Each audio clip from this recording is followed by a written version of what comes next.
Do you want to grow Nepenthes on your windowsill? If yes, it's important to get a beginner species, just because that will be more strong and it will allow you to do mistakes, but the plants will survive and allow you to build your skills and your confidence. Today I want to show you the most underrated beginner species, Nepenthes burkei.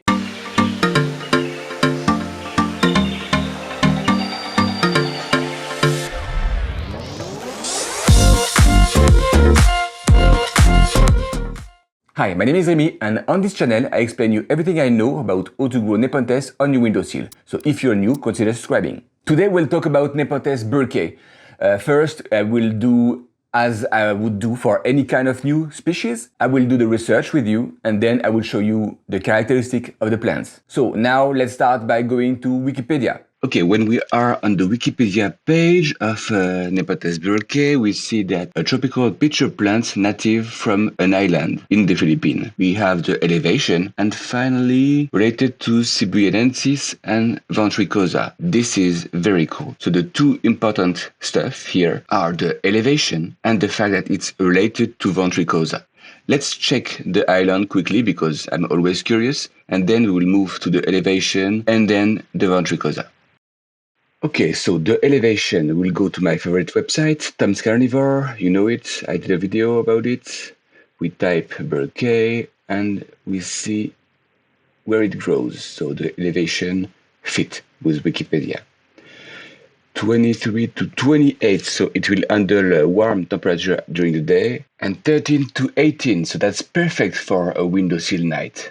So basically, that's a pure intermediate species. Okay, but what does that mean? We have the lowland, the one that grows beside the level of the sea. We have the highland, the one that grows in the mountain. In between these two extremes, we have the intermediate. And above the highland, we have the ultra highland, but they are absolutely not for windowsill. They demand really too much of a cold night. So, let's now talk about what is the specificity of this lowland, intermediate and highland. First, lowland. It's gonna be warm, day and night. Really warm. It can go up to plus 30 Celsius during the day. It can be up to plus 25 degrees Celsius at night, so really warm day and night. The island now, they are in the mountain, so they are slightly less warm during the day, but they can go up to 25 during the day. But at night, when the sun is no longer here to really warm this area, it will go 15 degrees at night, can even go lower than that. So that's why this island can be tricky for windowsill depending on where you live. If you are not able to allow them to cool at night, that's going to be a problem. In between these two, we have the intermediate. So they can be growing in this in-between area, or they can be an hybrid between a lowland and the highland. They will basically be perfect for the windowsill because they are able to handle this warm day and normal temperature at night. So clearly that's the one you want to focus on your windowsill. So Nepenthes burkei is related to Nepenthes ventricosa, and that's great. Why? Because Nepenthes ventricosa is used for really tough hybrids that will go on the wholesale in every kind of greenhouse. It's inside the most sold Nepenthes, Nepenthes Ventrata. That's also the one that we will have on Nepenthes Gaya, not directly Ventricosa, but still part of it. And the Briggsiana, that's very strong, easy to grow, beautiful red. I love this stripe red. That's just perfect hybrid for beginner. From my point of view, way better than Ventricosa, but anyway, you see where I'm going there.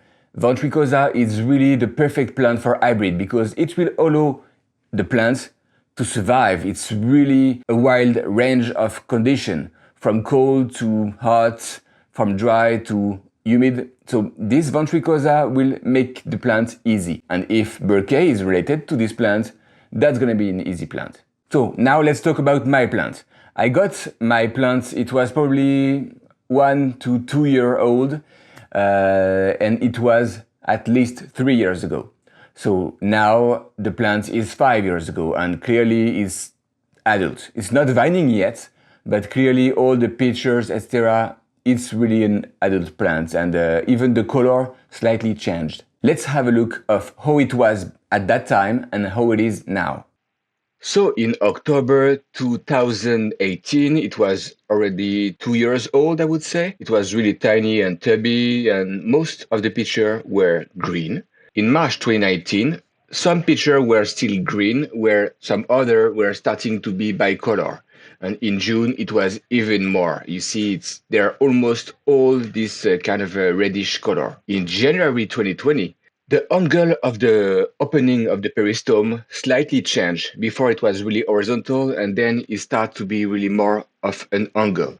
But it was getting too big for being in the mini greenhouse on the basement. So I had to put it on the windowsill in October 2020.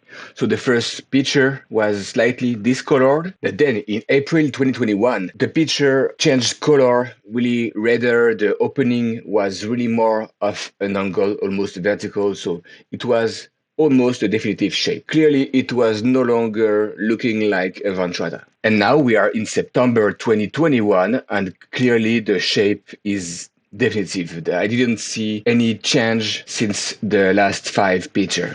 So it's probably around 5 years old now, and still not vining, but clearly the plant is adult. So now let's see the characteristics of the plant. As you see, it's really healthy. The leaves are really straight.